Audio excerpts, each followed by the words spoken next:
Bona umhlonishwa uRamaphosa ukuthi uqhubeka nesystem yamangisi ubekiwe nje lapha uyisithuse khona abantu abasemveni kwakhe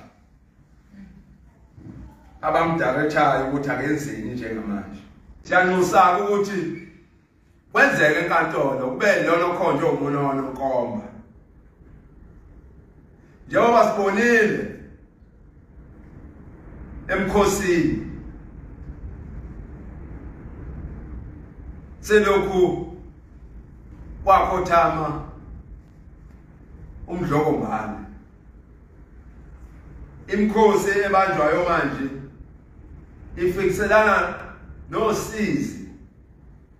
singuZulu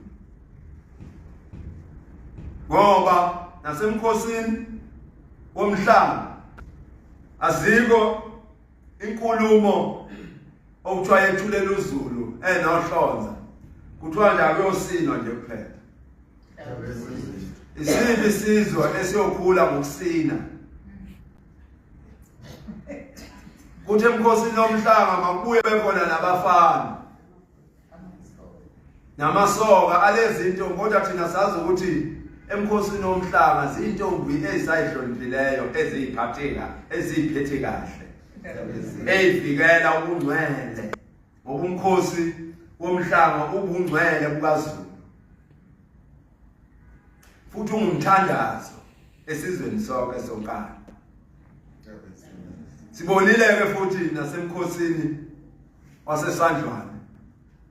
esikhundleni sokuthi kukhulunywe ngoJinini yomnyama uMagwegwana ogwega bakayise sibona kuthandazelwa indoda nje yale evele umhlonishwa uRamaphosa ukuthi uyena fanele simhloniphe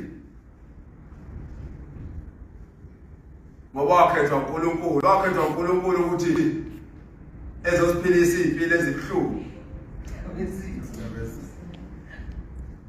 Akulindelanga ke ukuba nengonyameni lolo hlobo ezothi ngomkhosi owafelwa ngamadoda yena ezosikhulumela ngendoda ngesingayazi eyeke ukukhuthaza ngoba umkhosi waseSandlwane kuyisikhumbuzo sikaZulu ukuthi uNkulunkulu ohlelo othini njengoba besho umdlokombane esikhuthaza ungumkhuleko uZulu sidinga ingonyama efana noZonda Magwala ezozivuselela ngalokho kunishwa ke Zulu sibonile emkhosini wombumba lesizwe izolo lokho kwaDukuza lo mkhosi umkhosi omkhulu ukuthi uZulu wehlelwa yifu elimnyama ngokusithela kwesilo sakwaDukuza kodwa sithole ukuphoxela Zulu omuhle uma umkhosi wakwaDukuza sephenduka kwaba legiphi sokucula happy birthday ngonyama why singakhulumi ngosisi sivuselela uZulu ukuthi uZulu ubani ilembe abantu besifazane bezothe bengashambashi nje ukhulume laba abafanele ukukhuluma besilisa abanye bezothe sithi ke Zulu omuhle lesi sikhathi lesi somhlazi 16 kuyoba umhlazi 12 isikhathi esinzima kithi njengoZulu okufanele ukuthi sikhumbule ukuthi njengoba silapha nje izolo lethu yile lisibekela fanele sikuvikeleke lokhu esikunikwe izolo lethu singakiyeki ukufe ngathi yebo ungaboni ngasolinye manje isikhathi sokudibana ngoba uZulu ubhekene nengwanda endala akusinja namhlanje le ukuphela ngoba sekubeka umuntu omnyama naye lokhongolose owama ngomamonga osuthu evikela abantu abamnyama kodwa wona lokhongolose usujikela ukukhosi wadibana nalabo ababevinjwa ngaleso sikhathi siya 1879 ngoba le system okuqhutshwa ngayo uhulumeni weANC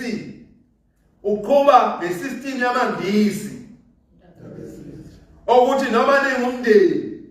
ningamhlonze nimthandayo nokufanele ukuhlala ehlalweni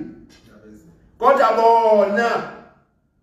bese bethi ke nomusa kithi beyithine sizo recognize ukuthi ufanele lo uzokwenza lokho esikufunayo ukuthi kuthathwe lokho okungokwethu yikho ke bengayifuni ngonyama uzonda amagwala kodwa lesihlalo lesi akusisi isihlalo